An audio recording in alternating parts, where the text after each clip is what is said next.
saaka aroortii saacaddu markay ahayd 2:05 ayaa aqalka hoose ee Mareykanka waxay ansixiyeen qorshihii lacageed ugu talagalay madaxweyne Biden in uu ku yegleelo dibna ugu istaajiyo dhaqaalaha Mareykanka. qorshahan oo magaciisa la yiraahdo American Rescue Plan oo ka koobnaa ama ay ku jirta lacag dhan $1.9 trillion. haddaba qorshahan oo Biden soo qoray uu dhiibay xisbiga dimuqraadiga ah ee hogaaminayso Nancy Pelosi ayaa xalay dood dheer markay yeesheen aqalka hoose Mareykanka waxay ansixiyeen $1.9 trillion. waxayna u kala codeeyeen sida tan 219 waxay dhaheen yay, 212 waxay dhaheen no. sidaan ayaa u kala codeeyeen dhammaan dadka yeeska dhahay ama aqalka sare yeeska dhaheen 219 waxay ahayn dimuqraadi. dadka dhaheen 212 nooda dhaheen 210 kamid waxay ahaayeen xisbiga jamhuuriga oo ogtiin mar walba waa ayaga waa iska noo, laakiin laba kamid waxay ahaayeen dimuqraadi oo diidanaa bilkan. haddaba waxaa idiin soo bandhigayaa 11 qodob oo muhiim ah oo aan ka faalan doono dhammaanteena dan noo ah dhammaan jaaliyada Soomaaliyeed ee ku nool Mareykanka dan u ah. balse aan ku bilaabay waa Maxamed Faarax walaalkiin. fadlan channelka YouTube subscribe garee, comment-na ka dhibo fikirkaaga ka soo gudbiso. waxaa idiin soo bandhigi doonaa waxyaalaha aad u xiisan doontaan. aan ku bilaabay $1,400 ayaa la siin doonaa qof walba oo Mareykan ama ha yaraado ama ha weynaado ama ha lagu buuxsado ama yaa lagu buuxsanin. $1,400 ayuu helayaa. sidaa ogtihiin dadka dependentiga lagu buuxsado 17 iyo wixii ka weyn awal wax lama siineenin stimulus-yaashii hore, laakiin kan uu ka duwan yahay. qof walba wuxuu helayaa hal mar $1,400.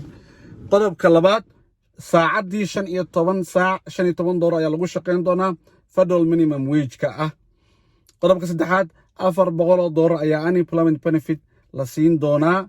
hadda waxaa la siiyaa $300.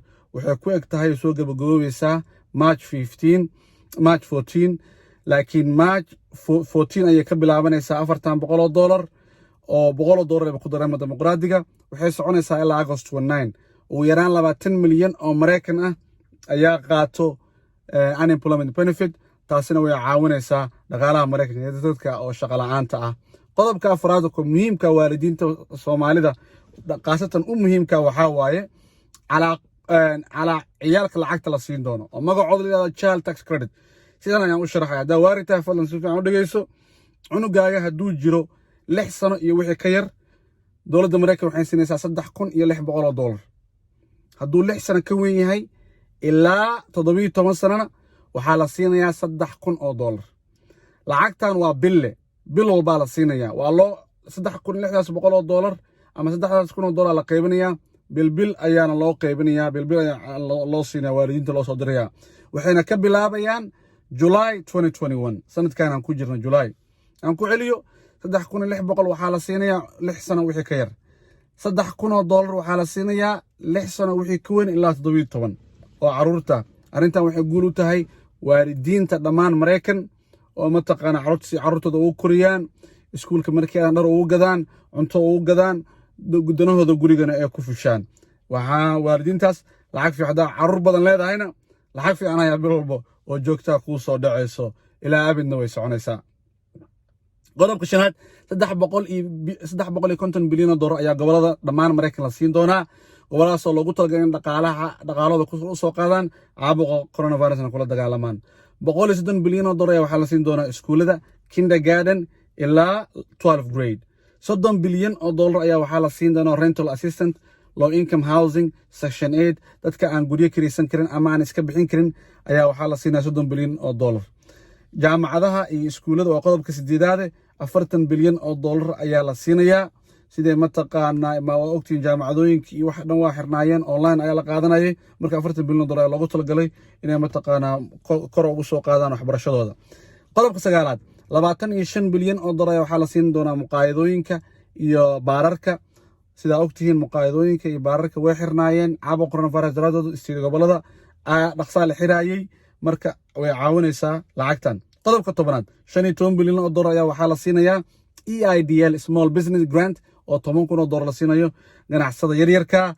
ganacsi yar waxaa la lahaa 500 oo shaqaale wixii ka yar ilaa hal shaqaale wixii haysto ayaa loogu talagalay lacagtan. $7 bilyan oo qodobka 10aad ugu dambeeyay waa paycheck protection program ayaa ayadana la siinayaa small businesska waa loan forgiveness barnaamijkan waxaan ku soo gunaanadayaa ama ugu dambeyntii laba qodob oo muhiima $1,400 maadaama qof walba la siinayo waxaa loo siin doonaa sidii tookadii hore loo siin doonay ayaa loo siinayaa oo direct deposit bankiga ku soo dhacaysa ama gurigeega ku soo dhacaysa child tax credit-kana ayadana waa barnaamij kale oo muhiim waalidiinta u muhiima carruurta $3,600 la siin doono ama $3,000 la siin doono waxay ku xiran tahay da'dooda haddaba maxaa dhacayo biilka maadaama aqalka hoose ansixiyey waa inuu u gudbaa aqalka sare way ka doodayaan dood markay yeeshaanna waxaa la filayaa in ay sidaan u kala codeeyaan dimuqraadiga waa 50 republikaankana waa 50 siduu biilkan uu ku guuleysto Biden waa in